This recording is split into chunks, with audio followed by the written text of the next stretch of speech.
Assalamualaikum warahmatullahi wabarakatuh. Kami dari kelompok 4. Perkenalkan, nama saya Rani Maulina Farhan, NIM 190221100112. Perkenalkan, nama saya Putri Febrianti, NIM 19022111000098. Assalamualaikum warahmatullahi wabarakatuh. Perkenalkan, nama saya Hani Ratna Oktaviana, NIM 130. Assalamualaikum warahmatullahi wabarakatuh. Perkenalkan, nama saya Aulia Irenda Putri, NIM 190211000137. Konsep dasar sistem informasi. Berikut adalah nama anggota kelompok 4. Untuk materi pertama yang akan dibahas adalah mengenai pengertian sistem informasi di dalam bisnis.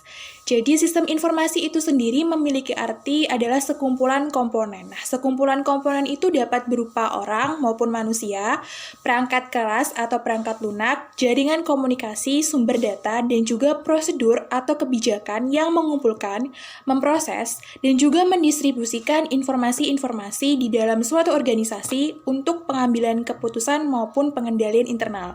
Jadi, apabila dikaitkan dengan bisnis, sistem informasi itu adalah sekumpulan komponen yang ada dalam bisnis tersebut yang mengumpulkan, memproses, dan juga mendistribusikan informasi-informasi yang berkaitan dengan bisnis untuk mendukung pengambilan keputusan oleh para pemangku kepentingan yang berkaitan dari bisnis tersebut dan juga untuk pengendalian internal dari bisnis tersebut.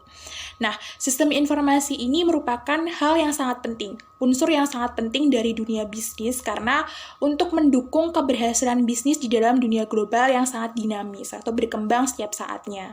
Sebab sistem informasi ini juga dapat digunakan untuk pengembangan produk, lalu pengembangan mungkin sistem transaksi, bisa menggunakan e-commerce, e-business, dan lain sebagainya. Di lain sisi, sistem informasi ini juga berperan penting dalam mendukung pengambilan keputusan oleh manajemen, lalu pengambilan keputusan strategi kompetitif dari keunggulan bisnis tersebut, dan juga untuk mendukung manajemen operasional. Nah, contoh dari sistem informasi ini dapat berupa akuntansi, lalu manajemen keuangan, manajemen operasional, pemasaran, dan lain sebagainya. Baik, untuk materi selanjutnya yaitu mengenai pengertian apa itu teknologi informasi dan juga perbedaannya dengan sistem informasi. Berdasar dari kasus dalam buku O'Brien, yaitu perusahaan e-karir yang menggunakan teknologi GPS untuk melacak paket-paket mereka yang mereka kirim, itu bisa ditarik kesimpulan bahwa teknologi informasi adalah seperangkat komponen, bisa perangkat keras, perangkat lunak, jaringan, serta manajemen data yang diperlukan untuk pengoperasian sistem dengan tujuan untuk meningkatkan efektivitas dan efisiensi dari proses bisnis. Lalu, apa sih perbedaannya antara teknologi informasi ini dengan sistem informasi? Bila dilihat, sistem informasi itu cakupannya lebih luas. Sistem informasi ini mencakup seluruh komponen, seluruh sumber daya, termasuk manusia, yang diperlukan untuk mengumpulkan, memproses, dan juga mendistribusikan informasi. Lalu, sistem informasi ini juga tidak hanya yang berhubungan dengan komputer, tidak hanya yang berkaitan dengan komputer. Sistem informasi itu sudah ada sejak awal peradaban. Contohnya adalah sinyal asap untuk berkomunikasi. Dari catatan sejarah, pada masa lalu, pada awal peradaban, untuk berkomunikasi mereka menggunakan sinyal asap itu dan juga menandakan penemuan awal untuk api pertama kalinya. Selanjutnya ada sistem katalog di perpustakaan, yaitu untuk menyimpan data-data mengenai buku supaya lebih rapi dan juga terorganisir.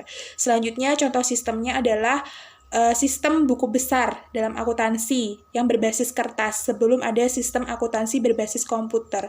Jadi bisa ditarik kesimpulan bahwa sistem itu tidak hanya yang berhubungan dengan komputer atau jaringan. Sedangkan teknologi informasi itu lebih mengarah kepada penggunaan komputer, perangkat keras, perangkat lunak, dan juga jaringan, serta manajemen data untuk pengoperasian sistem supaya lebih efektif dan juga lebih efisien. Materi selanjutnya adalah mengenai kerangka dasar dari sistem informasi yang sangat dibutuhkan oleh profesional bisnis, di mana kerangka dasar ini ada 5, yaitu yang pertama adalah konsep dasar, yang kedua adalah teknologi informasi, yang ketiga adalah aplikasi bisnis, yang keempat proses pengembangan, dan juga yang terakhir adalah tantangan manajemen. Baik, yang pertama adalah mengenai konsep dasar. Konsep dasar di sini meliputi konsep dasar perilaku, teknis, bisnis, dan juga manajerial dari konsep tentang komponen dan juga peran dari sistem informasi. Yang meliputi contohnya adalah sistem informasi dasar dari teori sistem umum. Lalu juga ada konsep keunggulan kompetitif untuk mengembangkan aplikasi bisnis. Nah, yang selanjutnya adalah teknologi informasi, yaitu berbagai isu manajemen teknologi informasi yang meliputi perangkat keras, perangkat lunak, manajemen data, informasi yang berbasis teknologi. Nah, seorang profesional bisnis ini harus mengetahui keterkaitan antara unsur-unsur tersebut dalam pengembangan aplikasi bisnis.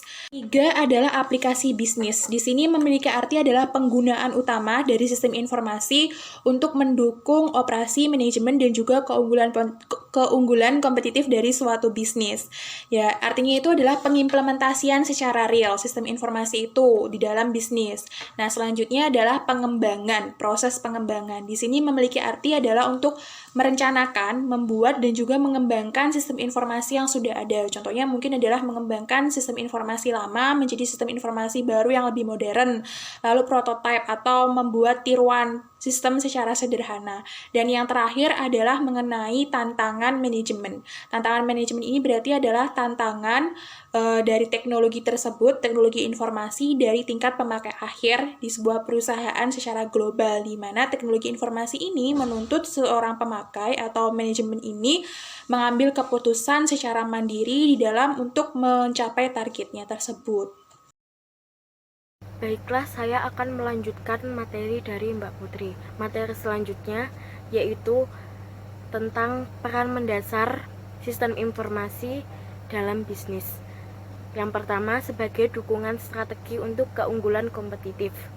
Tentunya, semua perusahaan ingin mendapatkan keunggulan strategis di atas pesaing lainnya. Nah, salah satu cara yang dapat dilakukan adalah dengan menggunakan aplikasi inovatif dari teknologi informasi atau dengan memanfaatkan adanya teknologi informasi. Salah satu contohnya yaitu misalkan ada tempat makan A dan tempat makan B. Si tempat makan A ini hanya menggunakan sistem manual yang akan menyita banyak waktu pembeli. Dan tempat makan yang kedua menawarkan sebuah fitur aplikasi yang kita itu bisa langsung memesan, yang artinya kita langsung bisa memesan makanan tersebut dari aplikasi tanpa harus mengantri. Kita bisa langsung memilih sistem pembayaran dan lain-lain. Tentunya lebih menarik mana, di tempat makan A atau tempat makan B. Melalui penawaran tersebut, si tempat makan B akan lebih banyak menarik pelanggan baru dan membangun kesetiaan pelanggan karena kemudahan dalam bertransaksinya.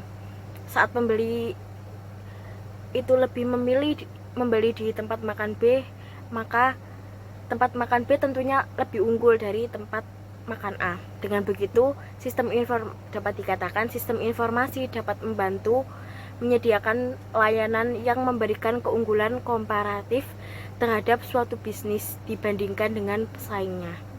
Peran yang kedua yaitu mendukung pembuatan keputusan bisnis.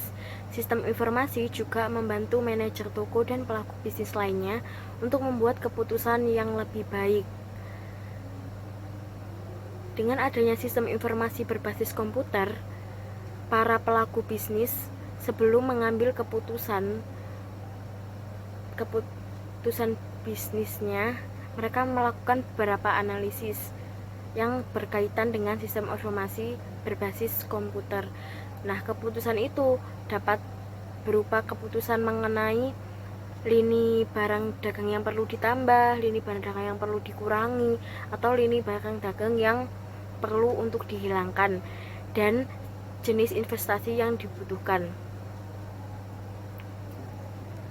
Nah, peran ini tidak hanya mendukung pengambilan keputusan oleh manajer toko, pembeli, dan para pelaku bisnis lainnya, tetapi juga membantu untuk mencari cara-cara dalam mendapatkan keunggulan dari toko lainnya untuk bersaing menarik pelanggan-pelanggannya. Yang ketiga yaitu mendukung proses dan operasional bisnis. Tentunya sebagai konsumen, kita pasti kerap menemui bentuk sistem informasi yang mendukung proses dan operasional bisnis di toko tempat kita berbelanja. Contohnya, sebagian besar toko sekarang menggunakan sistem informasi berbasis komputer untuk membantu karyawan-karyawannya mencatat pembelian pelanggan, memonitor persediaan, membayar karyawan, membeli barang dagang, dan mengevaluasi tren penjualan. Nah, operasional toko ini akan terhenti tanpa dukungan sistem informasi tersebut. Nah, salah satu contohnya yaitu di beberapa platform berbelanja seperti Shopee. Di dalam fitur penjualnya atau fitur penjual saya biasanya di dalam aplikasi itu ada seperti rincian penghasilan atau bahkan mereka langsung bisa mencatat pembelian yang dilakukan oleh pelanggan. Selain itu, kita juga bisa langsung memonitor seberapa banyak persediaan yang tersedia dan seberapa banyak persediaan yang sudah dikeluarkan dalam transaksi, salah satunya dalam transaksi dalam 1 bulan. Nah, di dalam platform ini kita juga dapat mengevaluasi tren penjualan, seperti barang apa saja yang banyak dibeli oleh para pelanggan, dan tentunya barang tersebut akan banyak diproduksi atau diadakan di dalam toko tersebut atau ditambahkan. Nah, disinilah peran sistem informasi dalam operasional kegiatan bisnis. Otomatis operasional toko akan terhenti tanpa dukungan sistem informasi tersebut. Dapat disimpulkan jika ketiga peran tersebut saling menyambung satu sama lain. Contohnya, jika sistem informasi berperan sebagai mendukung pembuatan keputusan bisnis, maka di dalam keputusan bisnis tersebut biasanya ada strategi untuk keunggulan kompetitif di atas pesaing-pesaingnya. Begitupun sebaliknya. Selanjutnya yaitu mengenai perkembangan sistem informasi. Nah, sistem informasi ini senantiasa berkembang pesat dari tahun ke tahun. Dimulai dari tahun 1950-an sampai 1960-an. Dalam 10 tahun ini, peran sistem informasi terbilang masih sederhana, hanya menggunakan pengolahan data transaksi, pembukuan sederhana, dan aplikasi pemrosesan data elektronik. Kemudian, lambat laun bertambah lagi peran yang lain, yaitu pemrosesan seluruh data menjadi laporan yang dapat digunakan dan informatif dalam mengambil keputusan oleh pihak manajemen. Pada tahap kedua, yaitu sekitar tahun 1960-an sampai 1970-an, bertambah lagi peran yang lain, yaitu pemrosesan seluruh data menjadi suatu laporan yang dapat digunakan dan informatif. Dari situlah munculnya atau terciptanya konsep sistem informasi manajemen. Peran ini berfokus pada pengembangan aplikasi bisnis yang mampu menghasilkan laporan manajemen guna mengambil keputusan oleh pihak manajemen. Pada tahun 1970-an sampai 1980-an, informasi standar yang dihasilkan dari suatu sistem informasi manajemen ternyata tidak lagi cukup untuk memenuhi kebutuhan pembuatan keputusan oleh pihak manajemen. Nah, disitulah terciptanya konsep sistem pendukung keputusan atau DSS, Decision Support System. Bagi sistem informasi sendiri, peran baru tersebut memberikan dukungan interaktif yang dibutuhkan oleh para manajer dalam proses pembuatan keputusan. Pada tahun 1980-an sampai tahun 1990-an, disinilah perkembangan sistem informasi mulai berubah sangat banyak. Muncul beberapa peran baru dalam sistem informasi ini, Yang pertama, perkembangan daya pemrosesan mikrokomputer, paket aplikasi perangkat lunak, dan jaringan telekomunikasi yang perlu melahirkan fenomena komputasi pengguna akhir atau end user computing. Perkembangan yang kedua, dalam tahun 1980-an sampai tahun 1990-an mulailah dikembangkan konsep sistem informasi eksekutif atau dapat dinamakan SIE. Sistem ini dapat membantu para manajer dalam pengambilan keputusan tanpa melihat secara detail laporan dari sistem informasi manajemen dan melihat bentuk analisa dari sistem pendukung keputusan, yang dapat dikatakan laporan-laporan tersebut akan sangat rumit dan panjang untuk dipahami. Nah, sistem informasi eksekutif ini merupakan laporan yang ditunjukkan bagi para eksekutif perusahaan. Rangkuman ini dibuat untuk memberikan informasi yang penting-penting saja bagi para eksekutif perusahaan dan tidak diperlukan informasi yang panjang dan rumit tentu saja. Nah, perkembangan ketiga yaitu terdapat terobosan dalam perkembangan data dan aplikasi teknik kecerdasan buatan atau dapat dikenal dengan AL, Artificial Intelligence, dalam sistem informasi bisnis. Sistem yang ada saat ini terdiri dari agen perangkat lunak cerdas yang dapat diprogram dan diterapkan dalam suatu sistem. Agen perangkat lunak tersebut bertindak atas nama pemilik sistem. Fungsi sistem yang dapat menyesuaikan diri atas dasar kebutuhan mendesak pengguna, aplikasi realitas virtual, robot canggih, pemrosesan bahasa secara natural, dan berbagai macam aplikasi kecerdasan buatan pengganti kebutuhan intervensi manusia. Dengan adanya perkembangan sistem pada tahap ini, di dalam sistem informasi bisnis, tentunya para pelaku bisnis tidak diperlukan untuk melakukan tugas-tugas rumit, atau dapat dikatakan sistem pakar dan sistem berbasis pengetahuan lainnya juga menciptakan peran baru dalam sistem informasi. Saat ini, sistem pakar dapat menjadi konsultan bagi para pengguna. Sistem pakar akan memberikan saran ahli untuk area subjek tertentu. Nah, peran penting baru dari sistem informasi muncul pada tahun ini dan terus berkembang sampai tahun 1990-an. Nah, peran penting tersebut adalah konsep peran strategis sistem informasi atau dapat disebut sebagai sistem informasi strategis atau SIS. Pada konsep ini, teknologi informasi menjadi komponen yang tidak terpisahkan dari proses, produk, dan layanan bisnis. Teknologi informasi membantu perusahaan untuk mendapatkan keunggulan kompetitif di pasar-pasar global. Kemudian, pada pertengahan sampai akhir tahun 1990-an, muncullah sistem perencanaan sumber daya perusahaan atau Enterprise Resource Planning (ERP). ERP adalah bentuk khusus sistem informasi strategis perusahaan yang memadukan seluruh aspek perusahaan. Kemudian, perkembangan yang paling terkini adalah pertumbuhan yang begitu pesat dari internet, ekstranet, dan jaringan global pada tahun 1990-an ke atas. Adanya internet, intranet, ekstranet, dan jaringan global telah mengubah secara drastis kemampuan sistem informasi dalam bisnis. Di awal tahun 2000-an, pergeseran fundamental pada peran sistem informasi juga terjadi.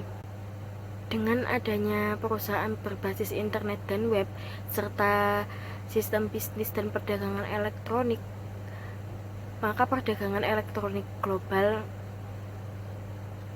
menjadi hal yang lumrah.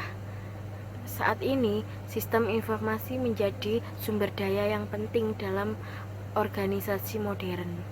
Nah, pada tahun 2000-an sampai 2010-an, sistem informasi berkembang kembali.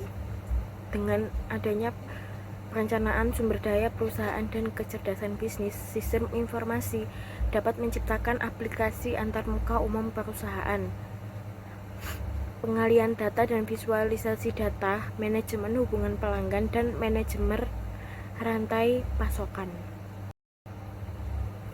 Selanjutnya adalah peran e-bisnis dalam bisnis.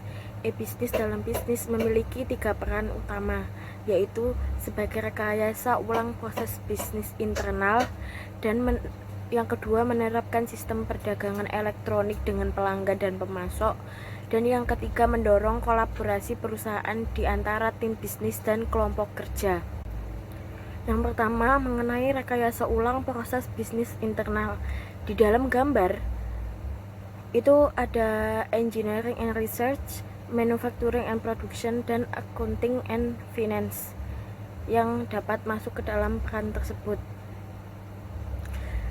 Nah, dengan adanya e-bisnis melalui internet ini, suatu perusahaan akan dengan mudah mengembangkan proses akuntansi dan keuangannya, dan yang kedua proses manufacturing dan proses produksinya, serta dapat menemukan suatu tembusan baru mengenai industrinya. Peran yang kedua yaitu menerapkan sistem perdagangan elektronik dengan pelanggan dan pemasok. Biasanya peran ini ada di dalam e-commerce yang tentunya contohnya ada di dalam beberapa platform-platform belanja yang sekarang sedang marak digunakan oleh banyak manusia. Dengan adanya sistem perdagangan elektronik tersebut dan adanya platform-platform belanja tersebut, maka suatu toko atau suatu usaha dapat menjaga hubungan manajemennya dengan si customer dan pemasok-pemasoknya. Peran e-bisnis dalam bisnis yang ketiga yaitu mendorong kolaborasi perusahaan di antara tim bisnis dan kelompok kerja. Contohnya yaitu adanya kolaborasi atau kerjasama antara tim marketing dengan tim yang berhubungan dengan sistem informasi dalam memasarkan produk-produknya. Jadi tim marketing akan memberikan rancangan atau memberikan rencana untuk memasarkan produk-produknya, dan tim dari sistem informasi akan merealisasikannya. Berbicara tentang e-bisnis, pengertian dari e-bisnis sendiri adalah penggunaan teknologi internet untuk menjalankan dan memperkuat proses bisnis, perdagangan elektronik, dan kolaborasi di dalam perusahaan dengan pelanggan, pemasok, dan pemangku kepentingan lainnya. Pengertian tersebut ada di dalam buku O'Brien di halaman 12. Yang kedua, pengertian perdagangan elektronik atau e-commerce adalah kegiatan membeli, menjual, memasarkan, dan melayani produk, jasa, dan informasi melalui berbagai macam jaringan komputer.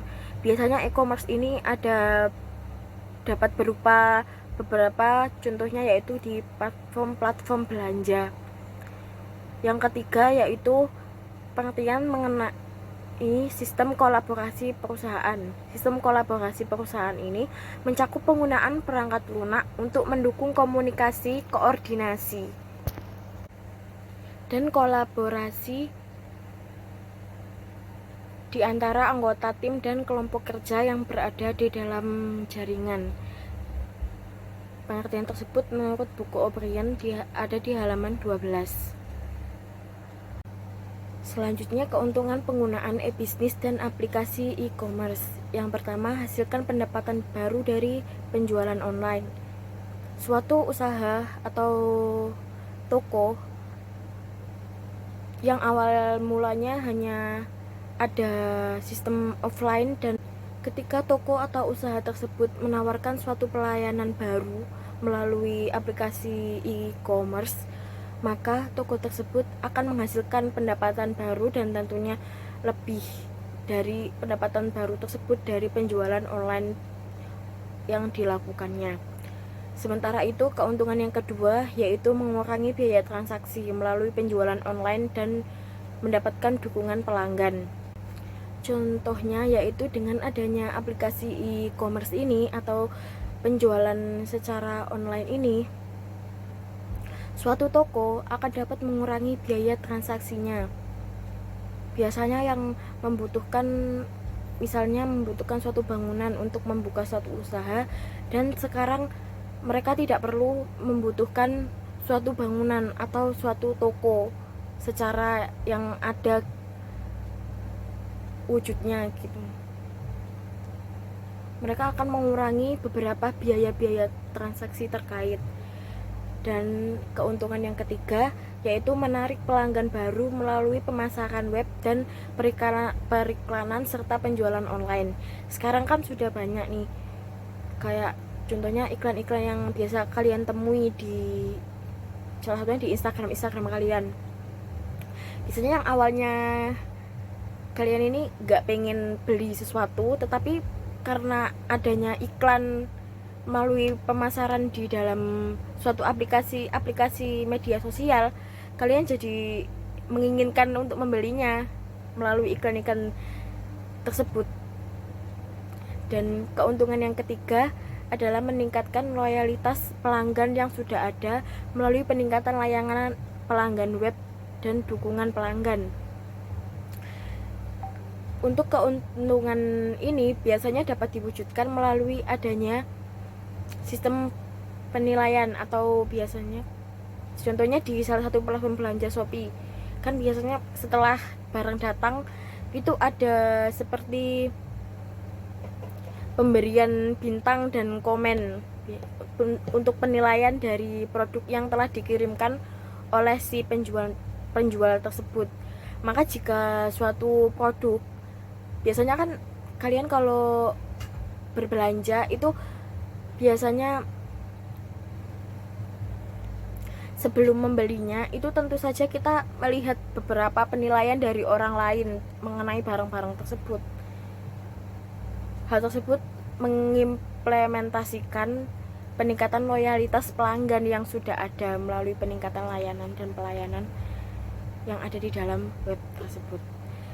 Sementara itu, keuntungan yang kelima yaitu mengembangkan pasar baru berbasis web dan saluran distribusi untuk produk yang sudah ada.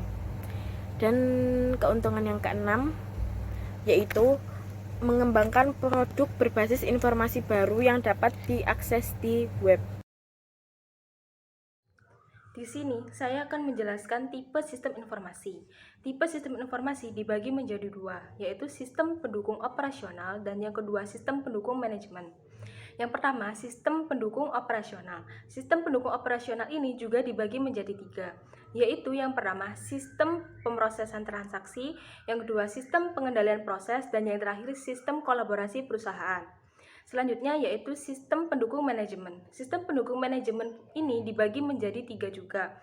Yang pertama, sistem informasi manajemen, yang kedua, sistem pendukung keputusan, dan yang terakhir, sistem informasi eksekutif.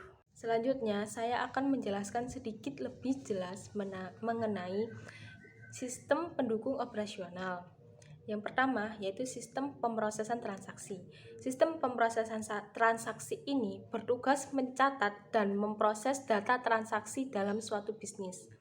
Sistem pemrosesan transaksi ini pun ada dua macam, yaitu yang pertama pemrosesan kumpulan dan yang kedua yaitu pemrosesan waktu nyata. Pemrosesan kumpulan ini, semua transaksi itu dikumpulkan terlebih dahulu, lalu dicatat dan diproses dalam suatu periode akuntansi. Sedangkan kalau pemrosesan waktu nyata, itu setiap kali terjadi transaksi, langsung dicatat dan diproses. Yang kedua yaitu sistem pengendalian proses.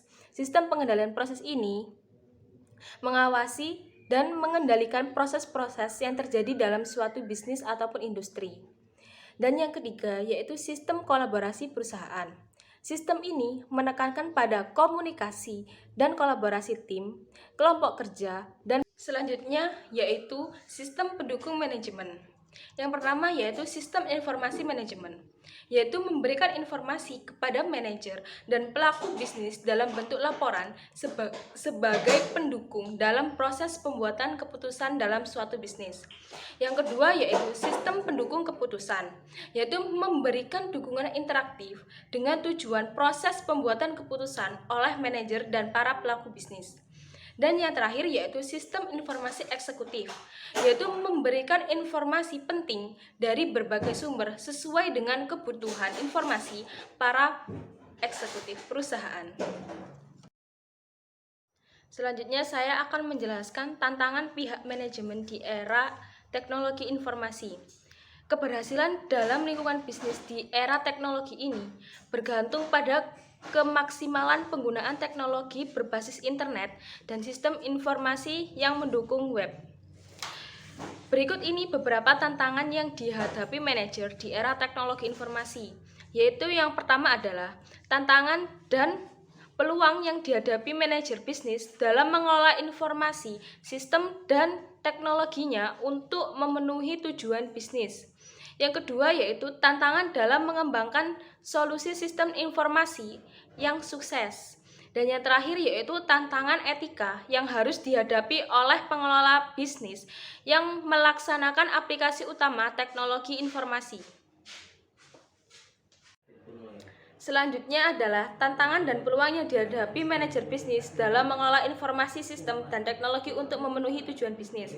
Yang pertama yaitu persyaratan kecepatan dan fleksibilitas pengembangan produk manufaktur dan siklus pengiriman. Yang kedua yaitu rekayasa ulang dan integrasi lintas fungsi proses bisnis menggunakan teknologi internet. Selanjutnya, integrasi e-bisnis dan e-commerce ke dalam strategi proses, struktur, dan budaya organisasi. Selanjutnya, penggunaan internet, intranet, extranet, dan web sebagai infrastruktur teknologi informasi utama. Selanjutnya, difusi teknologi web ke karyawan, pelanggan, dan pemasok internet work. Selanjutnya yaitu komputasi jaringan global, kolaborasi, dan sistem pendukung keputusan. Selanjutnya, berikan pelanggan apa yang mereka inginkan, kapan, dan bagaimana mereka menginginkannya dengan biaya terendah. Selanjutnya, koordinasi proses manufaktur dan bisnis dengan pemasok dan pelanggan. Yang terakhir yaitu kemitraan saluran pemasaran dengan pemasok dan distributor. Selanjutnya adalah tantangan dalam mengembangkan solusi sistem informasi yang sukses. Ada beberapa tahap yaitu investigasi, analisis, desain, implementasi, dan maintenance. Selanjutnya adalah tantangan etika yang harus dihadapi oleh pengelola bisnis yang melaksanakan aplikasi utama teknologi informasi. Yaitu yang pertama adalah penerapan teknologi informasi. Ada manajemen hubungan pelanggan, manajemen sumber daya manusia, dan sistem kecerdasan bisnis. Selanjutnya, potensi bahaya, yaitu pelanggaran privasi, informasi yang tidak akurat, dan kolusi. Selanjutnya, potensi resiko. Ada boikot dari konsumen, mogok kerja, campur tangan pemerintah. Dan yang terakhir yaitu respon yang mungkin muncul adalah kode etik, insentif, dan sertifikasi.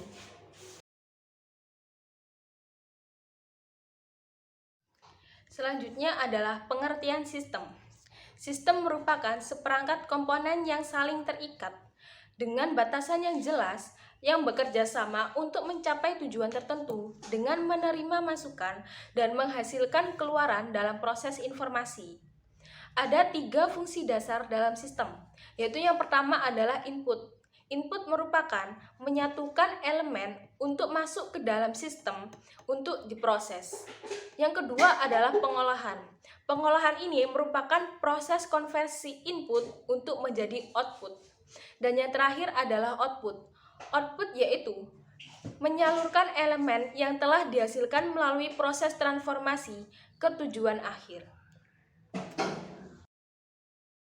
Bagan atau ilustrasi dari sistem tersebut mencakup dari lingkungan bisnis. Dari bagian tersebut, di lingkup bisnis terdapat komponen-komponen seperti masyarakat, kompetitor, pelanggan atau customer, pemegang saham, serikat pekerja, institusi keuangan, pemasok, dan lembaga pemerintahan.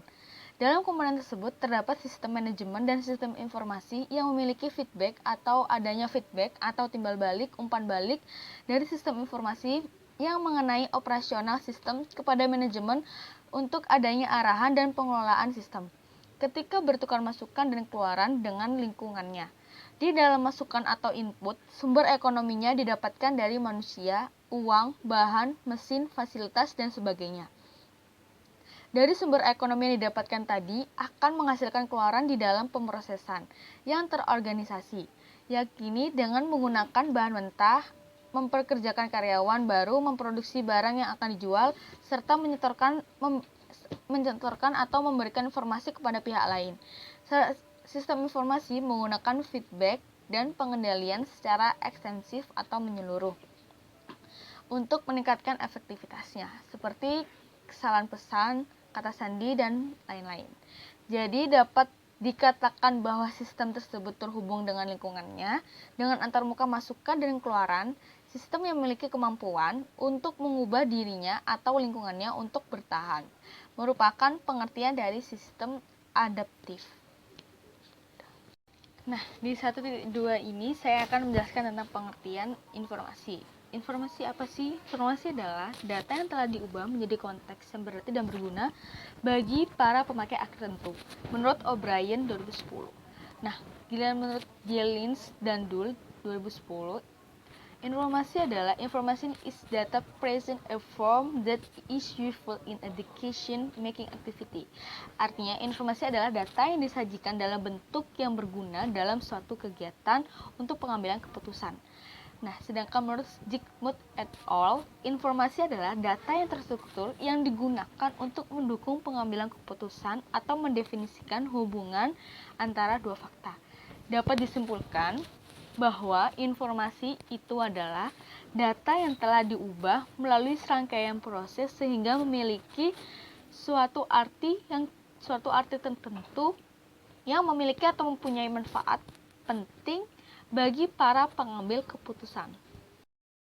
Subbab 1.2.3 Pengertian dari sistem informasi. Sistem informasi adalah kombinasi dari orang-orang, perangkat keras atau hardware, perangkat lunak atau software, jaringan komunikasi, sumber daya data, dan kebijakan dan prosedur dalam menyimpan, mendapatkan kembali, mengubah, dan menyebarkan informasi dalam suatu organisasi. Contohnya itu seperti sinyal asap untuk berkomunikasi, kartu katalog di perpustakaan, tas tempat buku perencanaan harian, buku catatan, dan folder dokumen, mesin kasir di restoran cepat saji favorit Anda, buku besar akuntansi atau berbasis kertas. Pada subbab kali ini, pada 1.2.4, model atau komponen sistem informasi seperti yang tertera di gambar 1.2 itu mengilustrasikan suatu model sistem informasi yang menggambarkan kerangka konsep yang mendasari komponen utama dan aktivitas dari sistem informasi itu sendiri. Sistem informasi bergantung pada sumber daya manusia, pengguna akhir, dan ahli sistem informasi, hardware, mesin dan media, software, program, dan prosedurnya, data atau basis data dan pengetahuan, dan jaringan atau media komunikasi dan pendukungnya untuk melakukan penginputan, memproses, pengoutputan, penyimpanan, dan mengontrol aktivitas penyaluran sumber data menjadi informasi produk. Model sistem informasi ini menyorot hubungan antara komponen dan aktivitas sistem informasi itu sendiri. Selain itu juga menyediakan kerangka kerja yang menekankan 4 konsep utama yang dapat diaplikasikan pada semua tipe sistem informasi. Jadi, intinya adalah seluruh komponen sistem informasi menggunakan sumber daya manusia, perangkat keras dan perangkat lunak, data, serta jaringan untuk melakukan aktivitas masukan, pemrosesan, keluaran atau output, penyimpanan, dan pengendalian yang mengubah sumber daya data menjadi produk informasi. Nah, di model sistem informasi dasar menunjukkan bahwa sistem informasi terdiri dari 5 sumber daya utama manusia, perangkat keras, perangkat lunak, dan jaringan yang tadi kita bahas. Dan sekarang kita akan bahas secara singkat beberapa konsep dasar dan contoh peran sumber daya sebagai komponen dasar pada sistem informasi. Yang kita harus dapat kenali 5 komponen di tempat kerja pada tipe sistem informasi apapun yang Anda temui di kehidupan nyata. Yang pertama ada sumber daya manusia. Nah, manusia itu kan merupakan komponen utama untuk keberhasilan operasional sistem informasi. Sumber daya manusia terdiri dari pengguna akhir dan ahli sistem informasi. Yang kedua, adanya sumber daya perangkat keras. Konsep sumber daya perangkat keras ini mencakup seluruh alat dan material fisik yang digunakan dalam pemrosesan informasi. Secara khususnya, sumber daya perangkat keras ini tidak hanya berupa mesin tetapi juga media data. Yang ketiga, sumber daya perangkat lunak.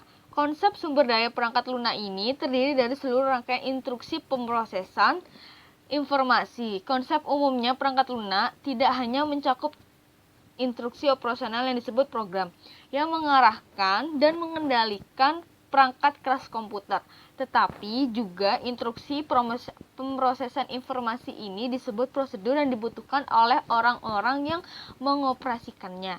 Yang keempat, sumber daya data. Data merupakan komponen yang paling penting bagi perusahaan saat ini, dan manajemen data yang efektif dan efisien dianggap sebagai bagian terpenting dari strategi atau trik perusahaan itu.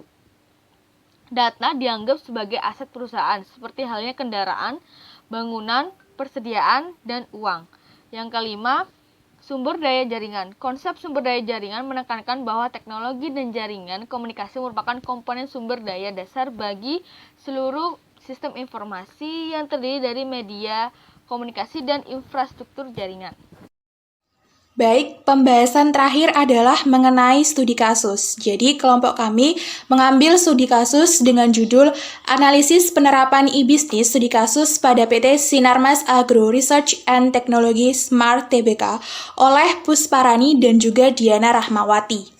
Jadi, PT Sinarmas Agro Research and Technology Smart Tbk adalah perusahaan agribisnis dengan komoditi utama berupa kelapa sawit yang berpusatkan di Jakarta. PT Smart Tbk merupakan bagian dari Golden Agri Research Limited GAR, yaitu perusahaan komoditi kelapa sawit terbesar di dunia yang berpusatkan di Singapura.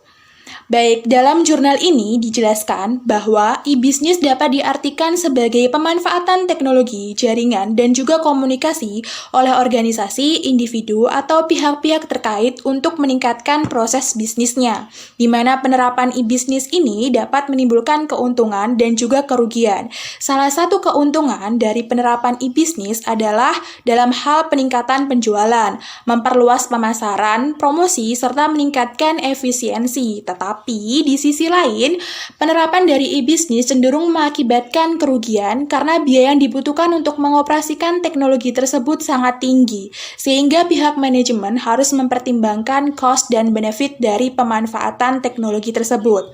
Nah, dalam jurnal ini mencoba untuk melakukan analisis terhadap penerapan e-bisnis PT Sinarmas Agro Research and Technology Smart Tbk, di mana perusahaan ini merupakan perusahaan manufaktur yang telah menerapkan teknologi informasi yaitu e-bisnis dalam kegiatan bisnis perusahaannya, yaitu sejak tahun 2005 PT Smart Tbk mulai membuka websitenya di internet, di mana website ini berisikan beberapa informasi baik untuk pihak investor maupun pengguna untuk konsumen dan juga para pencari kerja. Nah, untuk pihak investor sendiri itu berisi tentang laporan keuangan, harga internasional, dan juga pengumuman-pengumuman yang lain. Nah, bagi pelanggan, situs ini memaparkan tentang berbagai jenis produk yang ditawarkan oleh PT Smart tersebut. Bahkan situs ini menyediakan informasi bagi para pencari kerja. Nah, selanjutnya perkembangan dan inovasi terus dilakukan oleh PT Smart Tbk guna mewujudkan target dan juga visi dari perusahaan tersebut. Jadi, kegiatan e-bisnis ini dapat dilakukan dalam beberapa model, misalnya yaitu business to consumer B2C, business to business B2B, business to Business to Government B2G dan juga Business to Education B2E, di mana PT Smart Tbk ini menggunakan model sistem Business to Consumer B2C. Jadi bisnis B2C ini dalam perusahaan akan memberikan kemudahan bagi konsumen untuk mengakses atau mengetahui informasi-informasi dari perusahaan tersebut. Tidak hanya konsumen, namun juga pihak lain itu juga dapat memanfaatkan. Seperti tadi disebutkan, pihak investor dan juga para pencari kerja juga dapat memanfaatkan e-bisnis tersebut ini. Nah, selanjutnya B2C ini menjembatani aktivitas antara organisasi, dalam hal ini PT Smart Tbk, dengan para konsumen serta pihak-pihak yang berkepentingan lainnya. Salah satu cara yang ditempuh perusahaan dalam menerapkan e-bisnis adalah dengan memanfaatkan media jaringan dan komunikasi, di mana PT Smart Tbk ini membuat website yang dapat diakses dimanapun dan juga kapan saja, yaitu dapat diakses melalui www.smarttbk.com, di mana penerapan situs ini merupakan salah satu cara yang dilakukan untuk perusahaan supaya lebih mengenalkan kepada khalayak umum, baik produk maupun perusahaan itu sendiri. Salah satu bentuk e-bisnisnya yaitu dalam hal promosi. Melalui situs ini banyak informasi yang dapat diperoleh oleh khalayak. Nah, ada beberapa item informasi yaitu item for investor. Di dalam item ini tersedia informasi mengenai laporan tahunan, hasil kuartalan, harga internasional, perkebunan dan produksi, serta informasi kepada stakeholder dan pengumuman-pengumuman terbaru. Selanjutnya yang kedua adalah item for customer, di mana item ini menyediakan ragam produk yang dapat dikonsumsi oleh konsumen. Berikut kelebihan-kelebihan dari produk tersebut, sehingga para konsumen dapat mengetahui keunggulan dari produk-produk dari Smart Tbk ini. Yang ketiga adalah item for job seeker atau item untuk para pencari kerja, di mana item ini memberikan informasi mengenai peluang-peluang untuk dapat bergabung dengan perusahaan Smart Tbk ini, yaitu berisi juga termasuk kriteria-kriteria yang diperlukan untuk dapat bekerja di sana. Dan juga yang terakhir adalah item product recipe, yaitu perusahaan juga memanjakan konsumennya dengan memberikan beberapa resep masakan yang dapat dicoba oleh customer dengan menggunakan produk perusahaan tersebut. Penerapan e-bisnis dengan memanfaatkan teknologi informasi jaringan dan komunikasi tentunya memberikan dampak yang sangat besar di dalam penjualan, yaitu meningkatkan penjualan perusahaan dan beberapa hal yang disebutkan sebelumnya, yaitu contohnya adalah mempermudah dalam promosi seperti itu. Namun, perlu diperhatikan juga bahwa penerapan suatu teknologi informasi yang mutakhir memerlukan biaya yang tidak sedikit jumlahnya. Apabila biaya yang harus dikeluarkan demi teknologi ini tidak sebanding dengan keuntungan kompetitif yang akan diterima, yang akan diperoleh atau yang akan diraup ini, maka penerapan teknologi ini tidak akan efisien, bahkan dapat menyebabkan kerugian. Nah, berikut ini analisis kebermanfaatan penerapan e-bisnis pada PT Smart Tbk. Dilihat dari laporan keuangan sebelum membuka website pada tahun 2004 dan juga setelah membuka website pada tahun 2005 atau penerapan e-bisnis. Pada tahun 2004, biaya penjualan termasuk biaya promosi dan iklan sebesar 128.200.022.143 rupiah. Sementara pada tahun 2005, biaya ini menjadi lebih besar, salah satunya dimungkinkan karena adanya penerapan e-bisnis atau pembuatan website. Nah, biaya ini naik sebesar 65.829.411.172 rupiah, yaitu menjadi totalnya adalah sebesar 194.36.433.315 rupiah. Dilihat dari laba yang diperoleh tahun 2004, perusahaan memperoleh laba usaha sebesar 283.395.386.692 rupiah. Kemudian, pada tahun 2005, laba usaha naik menjadi 429.999.872.324 rupiah. Nah, keuntungan ini yaitu dari penerapan e-bisnis. Ini mungkin juga memberikan kontribusi, yaitu penerapan e-bisnisnya tadi, yaitu dengan membuka website. Dari kenaikan laba usaha sebesar 141.574.485.632 rupiah. Nah, berikut ada grafik yaitu perolehan laba dan juga biaya dari PT Smart Tbk dari tahun 2004 sampai tahun 2006. Nah, penjelasan dari grafik di atas terlihat bahwa dari tahun ke tahun laba usaha itu yang dicapai oleh PT Smart itu semakin naik. Bahkan pada tahun 2006, kenaikan laba usaha yang terjadi hampir mendekati 1,5 kali dari kenaikan tahun sebelumnya. Sedangkan biaya tertinggi itu pada tahun 2005. Nah, disinyalir karena adanya biaya penerapan e-bisnis, yaitu dengan membuat website tadi. Namun, pada tahun berikutnya, biaya-biaya ini kembali turun karena tidak membutuhkan biaya pembuatan lagi, hanya sekedar untuk operasional. Nah, pada kasus kali ini memiliki pengaruh adanya e-bisnis di PT Sinarmas Agro Resource and Technology pada beberapa aspek pelaku usaha. Bagi para investor, bagi para konsumen, dan bagi para pekerja. Mereka saling memiliki keuntungan dan kerugian. Keuntungannya bagi para investor itu adalah informasi-informasi seperti ini, pengumuman lainnya yang dimuat akan memberikan sinyal kepada investor untuk mengambil keputusan agar dapat diakses secara cepat oleh investor. Hal ini tentunya akan mempersingkat jarak dan waktu yang dibutuhkan dalam investor dalam pengambilan keputusan untuk bergabung atau menarik investasinya. Kerugian dari investor ini, keterbatasan yang akan dihadapi oleh para investor adalah ketika mereka mengandalkan situs ini, sementara informasi tersebut belum dimuat di dalam situs atau situs belum diupdate. Keuntungan bagi para konsumen, semakin dapat mengenal produk-produk yang ditawarkan perusahaan, kemudian mengetahui lebih dalam mengenai keunggulan-keunggulan yang dimiliki produk tersebut. Selain itu, para konsumen juga disuguhkan berbagai resep masakan yang dapat dibuat menggunakan produk yang ditawarkan sehingga mendorong konsumen. Sedangkan bagi para pencari kerja, keuntungannya, para pencari kerja dapat memperoleh informasi mengenai lowongan pekerjaan di PT Smart Tbk. Para pencari kerja yang berminat dapat mendaftarkan diri secara online melalui situs ini. Hal ini bisa memudahkan para pencari kerja dalam hal pengiriman surat lamaran yang hemat dan cepat serta lebih terjamin. Nah, manfaat-manfaat yang bisa diperoleh dari penerapan e-bisnis pada PT Smart ini adalah yang pertama, lebih dikenalnya perusahaan ini di kalangan masyarakat yang akhirnya dapat memperluas pangsa pasar perusahaan atau sarana promosi. Yang kedua, adanya peningkatan di citra perusahaan di mata pasar. Yang ketiga, terbukanya kesempatan untuk memperoleh investor lain selain meningkatkan kepercayaan investor lama.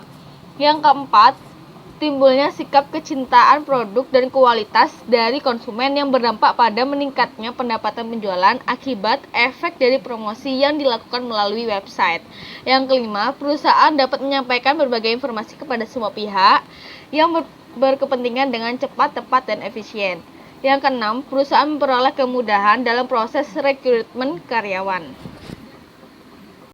Nah, selain tadi ada manfaatnya dan keuntungannya, di sini akan ada kerugian yang mungkin diderita dari penerapan e-bisnis pada PT Smart ini.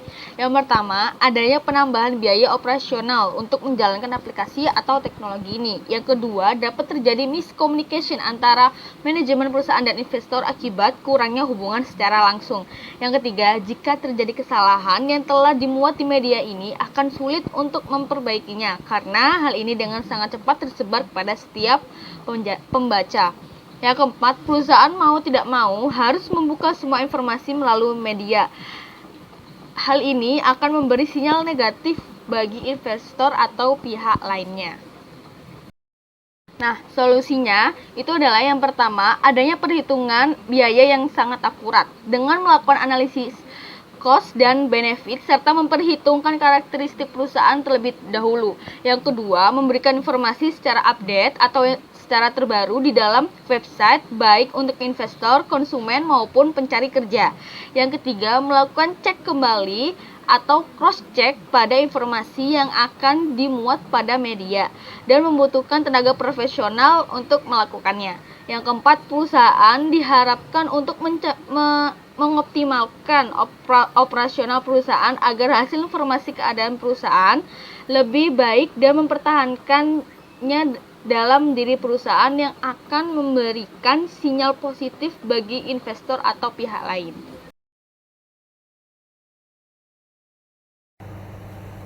Baiklah, sekian penjelasan dari kelompok kami. Apabila ada salah kata, mohon dimaafkan.